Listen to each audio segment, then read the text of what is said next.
What do you want to be when you grow up, Olivia? An astronaut. I want to be a fashion designer. A basketball player. I want to be an actor. A doctor. A teacher. A chef. An artist. What do you want to be when you grow up? A mermaid. Do you know what a computer programmer is? Yeah, no. No. No. I think it's something that has codes and is able to decode a mystery. I think that they... Wait, what? Computer programmer? No. Nowadays, just about everything requires some form of programming. So, what is it? Programming is basically explaining to a computer what you want it to do for you. When you're programming, you're teaching possibly the stupidest thing in the entire universe, a computer, how to do something. Programming is one of the only things in the world that you can do where you can sit down and just make something completely new from scratch, you know, whatever you want. It's really not unlike kind of playing an instrument or something, or playing a sport.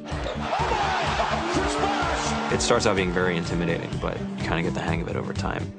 Coding is something that can be learned, and I know it can be intimidating. A lot of things are intimidating, but what isn't? A lot of the coding that people do is actually fairly simple. It's more about the process of breaking down problems than, sort of coming up with complicated algorithms as people traditionally think about it.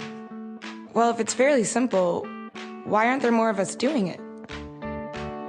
Over the next 10 years, there will be 1.4 million jobs in computer science, and only about 400,000 grads qualified for those jobs. That's a shortage of 1 million people. So, how do you start?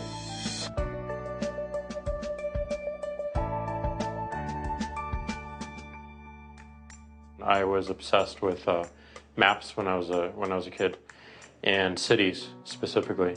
So I taught myself how to program. I had a very clear goal of what I wanted to do, which is to see a map of the city on my screen and play with it. Put things on the map, move things around the map. See what was happening in the city, how it worked, how it lived, how it breathed. The best early thing was actually using software to decide when the classes in my school would meet, and that put me in a position to decide which girls were in my class. The first program I wrote asked things like, what's your favorite color? Or how old are you? I first learned how to make a green circle and a red square appear on the screen. The first time I actually had something come up and say, hello world, and I made a computer do that. It was just astonishing. When I finally learned a little bit of programming, that blank wall resolved into a bunch of doors, and you open them, and finally you start to open enough doors that the light comes in. And to me, a finished program is like a structure filled with light. All the corners are illuminated. You understand the structure of it. It's a really serene feeling to have completed that.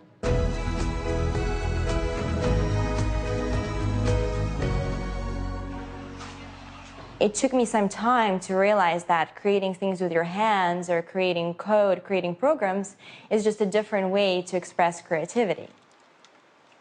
I think right now there's a big emergence of the culture of making.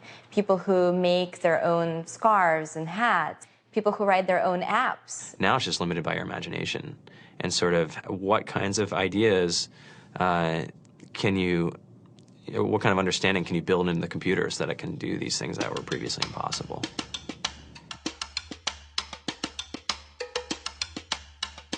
All great things are built in teams when you collaborate with other smart people.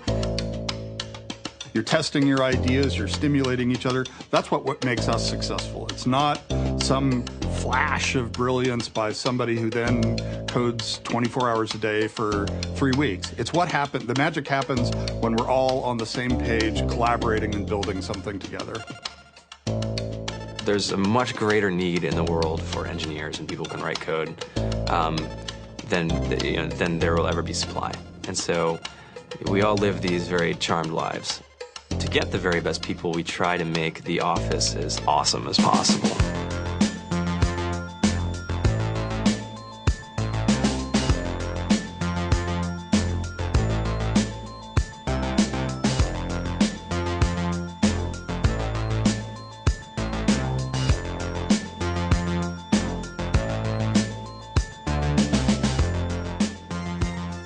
have a fantastic chef. Free food. Breakfast, lunch, and dinner. Free laundry. Snacks. Even places to play and video games and scooters.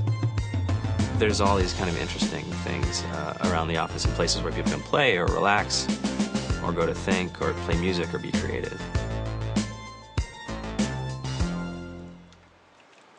I went on the Bureau of Labor Statistics for the United States, and there's about a third of the pie that's all the things you would expect. It's, they're working in the government, they're working in typical technology jobs.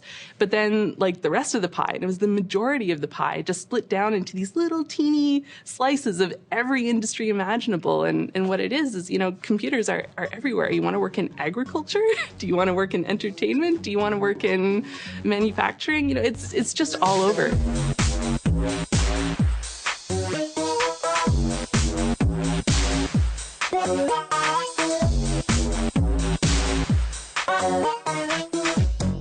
Here we are, 2013.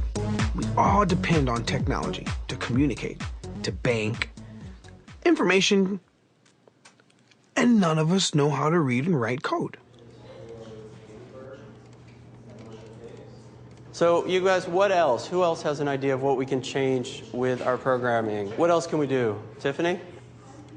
What I saw my students take away from using Scratch and programming in our classroom is that they were willing to push through problems. It really builds critical thinking, it builds problem solving, and it's something that they can then apply to math in the classroom or their reading skills.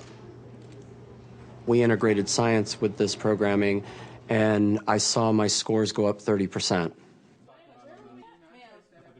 When I was in school, I was in this after-school group called the Whiz Kids. And when people found out, they laughed at me and, all these things. And I'm like, man, I don't care. I think it's cool. And, I'm learning a lot. And some of my friends have jobs.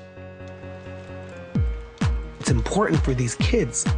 It should be mandatory to be a citizen on this planet, to read and write code. I just think you have to start small, right? And I think that's one of the biggest misconceptions about computer science and programming overall is that you have to learn this big body of information before you can do anything. You don't have to be a genius to know how to code. You need to be determined. Addition, subtraction, that's about it. You should probably know your multiplication tables. You don't have to be a genius to code. Do you have to be a genius to read? Do you have to be a genius to do math? No? No? I think if someone had told me that software is really about humanity, that it's really about helping people by using computer technology, it would have changed my outlook a lot earlier. Whether you're trying to make a lot of money or whether you just want to change the world, computer programming is an incredibly empowering skill to learn. To be able to actually come up with an idea and then see it in your hands and then be able to press a button and have it be in millions of people's hands. I think we're the first generation in the world that's really ever had that kind of experience. The programmers of tomorrow are the wizards of the future. You're going to look like you have magic powers compared to everybody else. I think it's amazing. I think it's the closest thing we have to a superpower. Great coders are today's rock stars. That's it.